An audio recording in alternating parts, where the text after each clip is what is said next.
Iran പരമോന്നത നേതാവ് ആയത്തുള്ള അലി ഖമേനിയുടെ അവസാന 24 മണിക്കൂറുകളെ ഒരു യുദ്ധസിനിമയെ വെല്ലുന്ന കൃത്യതയോടെയാണ് അമേരിക്കയും ഇസ്രായേലും ആസൂത്രണം ചെയ്തത്. ഫെബ്രുവരി 27 ശനിയാഴ്ച പുലർച്ചെ 6 മണിയോടെ ഇസ്രായേലിലെ രഹസ്യ താവളങ്ങളിൽ നിന്ന് ലോങ് റേഞ്ച് മിസൈലുകൾ വഹിച്ചുകൊണ്ട് യുദ്ധവിമാനങ്ങൾ ടെഹ്റാൻ ലക്ഷ്യമാക്കി പറന്നുയർന്നു. ഖമനേയി തന്റെ പ്രധാന സൈനിക ഉപദേശകർക്കൊപ്പം ടെഹ്റാനിലെ ബീറ്റ് റഹ്ബാരി എന്ന വസതിയിൽ ഒത്തുചേരുന്നു എന്ന അതീവ രഹസ്യ വിവരമാണ് ഈ ദൌത്യത്തിന് ആധാരമായത്. പതിറ്റാണ്ടുകളായി ഇറാന്റെ കരുത്തനായ ഈ നേതാവിനെ നിഴൽ പോലെ പിന്തുടർന്ന സിഐഎയ്ക്കും മൊസാദിനും ലഭിച്ച ഏറ്റവും വലിയ അവസരമായിരുന്നു ഇത്.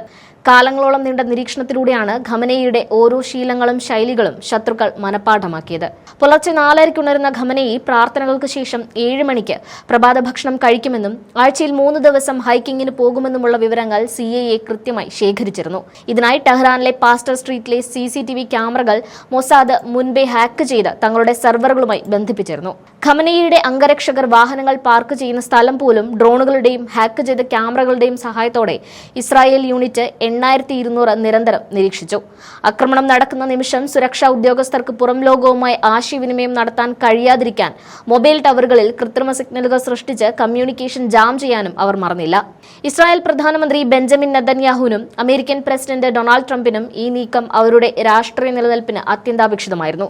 സ്വന്തം രാജ്യത്ത് അഴിമതി കേസുകളും തെരഞ്ഞെടുപ്പ് തിരിച്ചടികളും നേരിടുന്ന നെതന്യാഹുവിന് ഖമനേയിയുടെ അന്ത്യം ഒരു രാഷ്ട്രീയ കവചമായിരുന്നു. അതുപോലെ തന്നെ ട്രംപിന് ഇറാന്റെ പരമോന്നത നേതാവിനെ ഇല്ലാതാക്കുന്നതിലൂടെ ലോകത്തിനു മുന്നിൽ തന്റെ കരുത്ത് തെളിയിക്കണമായിരുന്നു. ഖമനേയി കൊല്ലപ്പെട്ടാൽ ഇറാനിൽ വലിയൊരു ഭരണശൂന്യത ഉണ്ടാകുമെന്നും ജനങ്ങൾ തെരുവിലിറങ്ങി ഭരണമാറ്റം സാധ്യമാക്കുമെന്നും ഇരുവരും ഉറച്ചു വിശ്വസിച്ചു.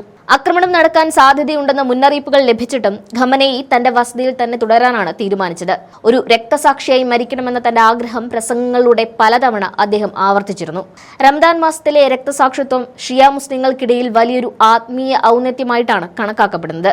ശനിയാഴ്ച രാവിലെ 9:40 മിസൈലുകൾ ലക്ഷ്യസ്ഥാനത്ത് പതിച്ചപ്പോൾ ഖമനേയിക്കൊപ്പം 50ഓളം ഉന്നത സൈനിക ഉദ്യോഗസ്ഥരും കൊല്ലപ്പെട്ടു. IRGC കമാൻഡർ മുഹമ്മദ് പക്പൂർ, പ്രതിരോധ മന്ത്രി അസീസ് നസീറെ എന്നിവർ ഖമനേയിയുടെ തൊട്ടടുത്ത കെട്ടിടത്തിൽ ഉണ്ടായിരുന്നു.